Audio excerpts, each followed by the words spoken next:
Alright, so this is going to be part 4 to What If Tanjiro Learned the Breath of the Moon. So with that being said, let's just roll the intro. Bow in the presence of greatness. Cause right now that has forsaken us. You should be honored by my lateness. That I would even show up to this fake shit. So go ahead, go nuts, go.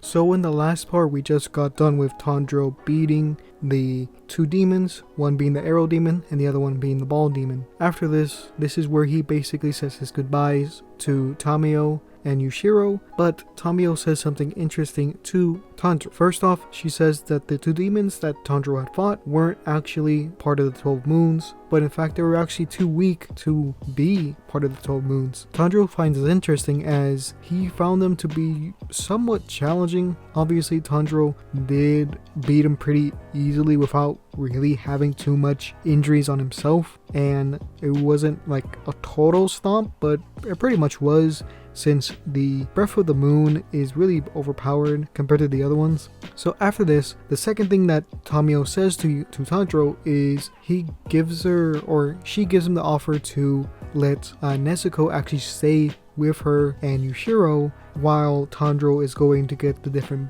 blood samples. She offers this as a kind of thank you for like helping her out, as well as just wanted to help out Tanjiro just how she did before. And with Nezuko being there, she won't be involved as much and she won't be in, the battlefield. At least this is what she's telling to Tanjiro. Now Tanjiro would be thinking about this more than he was in the anime or manga, and because of this he put some real thought into it. But just how it happens in the manga or anime, this is where Nezuko grabs his hand and kind of looks at him, determined that she wants to stay with Tanjiro to go on his journey with him. So Tanjiro and Nezuko say their goodbyes and they head off. This is where the crow would tell him that they need to go southeast, so that's where they go. Nezuko's in the box, and Tanjiro on his way there basically reads up on the scrolls that I was talking about in the last part, or I guess in the first part I talked about them. Basically these are the scrolls that his master had given to him to basically learn the other styles on his own. So in the meantime he's reading all this kind of steps you need to do for each kind of form. So on his way there, eventually he would find two people on the road. One is a kind of younger man on the ground, kind of confessing to this woman. He's grabbing onto her and he's crying. Tanjiro is kind of weirded out by this, and the bird tries to get his attention. This is a robin, and Tanjiro kind of understands it somewhat and goes to investigate the scene. This is where we find another character, and this is going to be Zenitsu. I believe that's how you say his name. He's the person with the blonde kind of hair, and just how Tanjiro finds him in canon, he's crying and begging this woman to marry him. The woman's obviously freaked out and kind of disgusted, and this is where Tanjiro basically pulls him off of her and actually kind of threatens him a bit. Not something like really nefarious or really anything with malice, but just something to kind of keep him off her, if that makes sense. So Zenitsu says that he remembers him, judging by the outfit, because remember,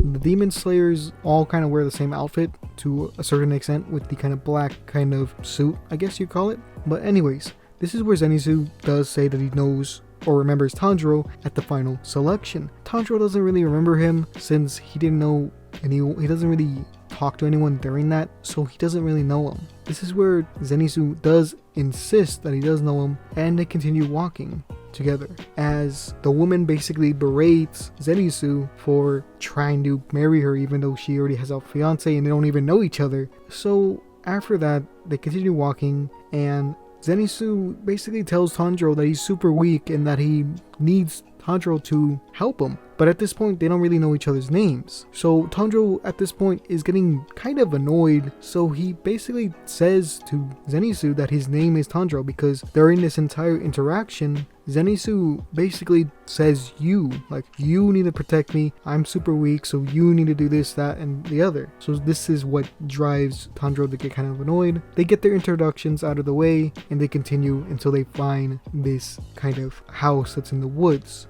There, this is where Tanjiro sees two children and he goes up to them, but they're kind of freaked out. So what he does is Tanjiro, even though he's a little bit more serious in this, he still has that good-natured side to him and that kind of gentle side to him. So he takes Zenitsu's Robin and has him kind of play in his hand to kind of calm the nerves of the children. After this is where the children actually explain what happened, and they say that this house that's there is the house of a monster, and during the night their brother was actually taken in there. So it's basically decided that Tanjiro and Zenitsu will go in there. Zenitsu is a bit more, I guess, reluctant to go in because, like before, he thinks he's super weak and is very scared. So Tanjiro isn't forcing him, but Zenitsu feels guilty, decides to go with Tanjiro. Tanjiro leaves Nezuko outside to protect the children just in case, and they go inside. In this part, Tanjiro isn't as injured as he was in canon, so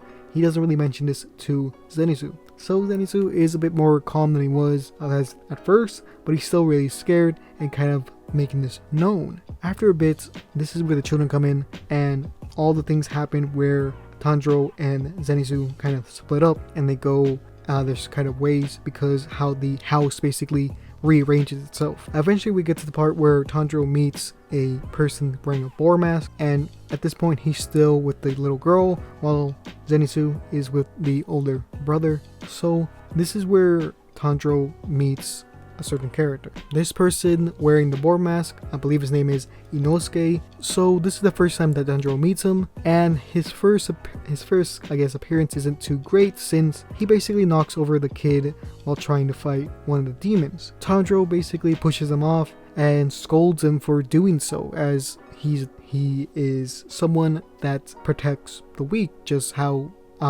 he does in canon. So this gets Inosuke kind of mad and decides to fight Tanjiro, or tries to. He attacks him but misses because of how the house is moving everywhere, and this is where they get split up again because of how they keep on hitting the drums that causes the house to shift around. So Tanjiro, after this point, gets a great kind of whiff and he smells a human nearby. So he goes in that direction, and what he finds is the older brother of the two children from before. So right now he takes the younger sister and consoles with the older brother. He tells him that he is a demon slayer and he's here to basically kill the demon that's in this house. So he notices that the kid, or the older brother, has this kind of drum, and the older brother describes what happened to Tanjiro. So what happened was, when he was taken, the three demons that were there were basically having an argument on who would eat the child. In this, they kind of fought a bit, and a drum was basically fallen off of the drum demon, which the child used to make his escape. Because if you don't remember, the drum is what makes the house kind of shift and turn. So that's what he's been using to stay alive. So Tanjiro gives him this idea. He is going to go fight the demon while these two will stay in this room, or in that room that they were in, and basically keep on hitting the drum.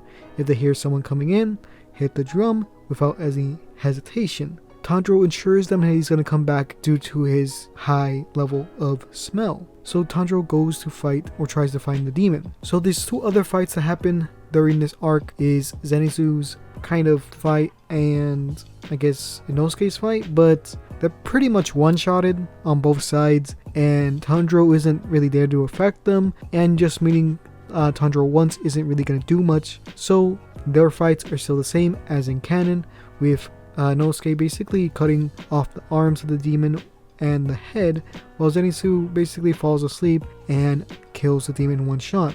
So Tanjiro goes back to the room in where he finds the demon. So this demon was a former member of the 12 Moons, but is shown to have reached his limit in terms of how many people he could eat, and therefore his status was removed, and Tanjiro is now going to fight him. And he really wants to kill Tanjiro since he has quote-unquote special blood, at least worth around 50 people. So this is very high level kind of, I guess, quality blood. So Tanjiro wants to kill this guy or this demon because he doesn't want the children to get hurt, and he could also use it as a blood sample for Tamio. So in this one, like I said before in the beginning, Tanjiro is not as hurt as he was in canon. In canon, he had a few broken ribs and a few, I think, sprained or basically legs. I think his legs were in the process of healing, so he wasn't. In this one, it's only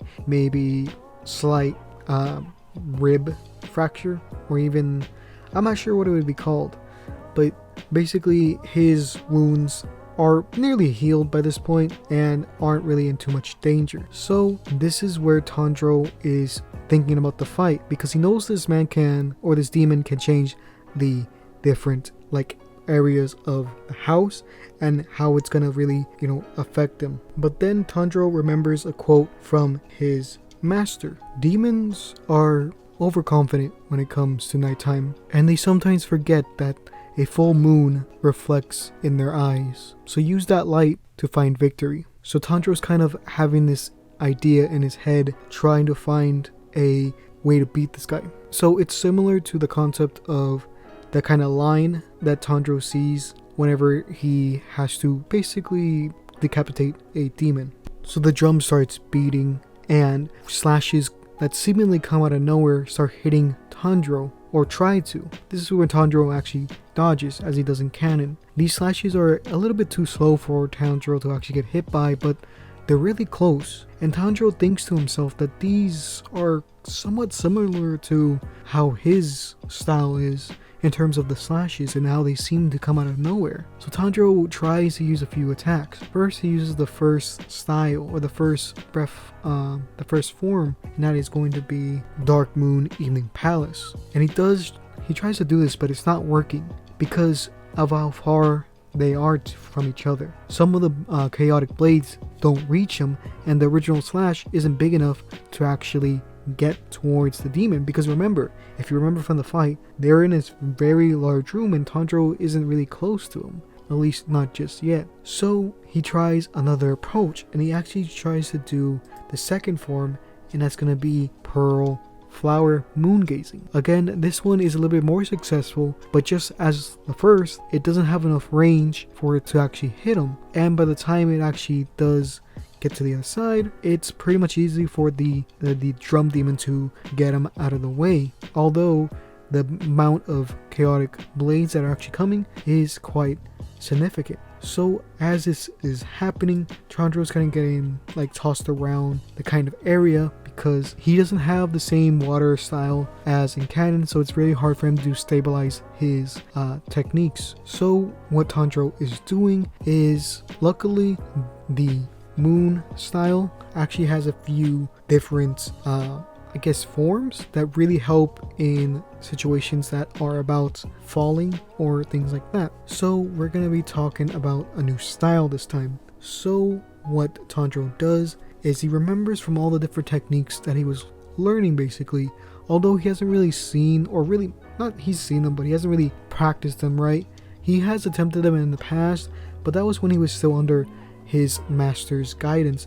But now that he's alone, he really hasn't had time to really, practice them. So he only has to go off his memory and what he's seen in both the scroll and what his master had originally taught him. So Tanjiro does a very powerful attack, and that's going to be his 16th form, Moon Bow Half Moon. So Tanjiro swings his sword in a downward slash, resulting in a powerful 6-fold slash crashing down on his opponents. You get the idea. I'll put a picture up, and that's basically how the wiki describes it. After he lands, he creates a crater, and basically you see where the slashes were made. So the reason why I chose this one over the others is because Tanjiro has really no control other than a few different, mostly just down really, because it's very hard to move in an environment like this because Tanjiro and other water kind of style users are probably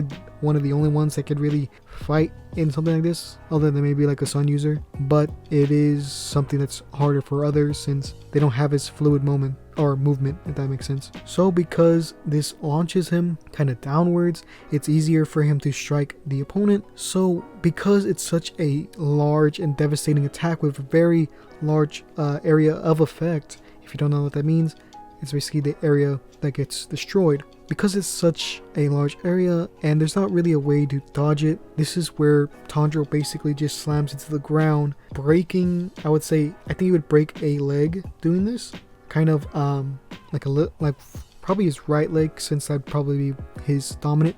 This would break his leg and then he would instantly kill the drum demon. It's because this is such a powerful attack, it leaves little to error. So as this happens, because of the fight that was going on, the poems or the stories that the demon had made when he was human actually do get destroyed.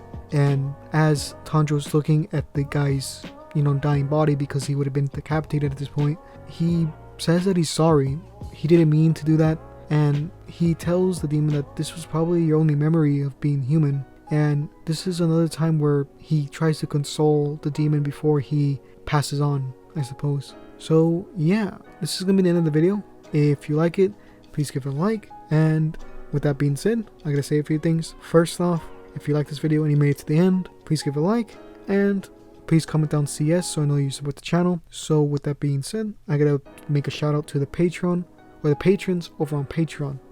So if you want to get my videos early and have shoutouts and maybe have a chance of getting a drawing from me, then you can go and join my Patreon at patreon.com/ComicSansTheMan, and there you could enter to get a drawing from me and see my videos early. It only takes $1 and you'll be entered, as well as I get my videos early. So this month we got 3 new patrons. So I'll be starting off from our gold tier to our platinum tier. So in our gold tier we have Whatiferi, we have Best Kaido or Ikoi, I don't know how to pronounce that, I'm sorry. Then we have Liam, and then we have Dwayne Fenn, Isaiah Perez, and Lyko. In our platinum tier we have Pandaman 8. So if you want to join him, like I said, go to the Patreon, he'll be linked in the description. So with that being said, I hope you guys liked the video, and I hope you guys subscribe for future content. So with that being said, this is gonna be the video. So yeah.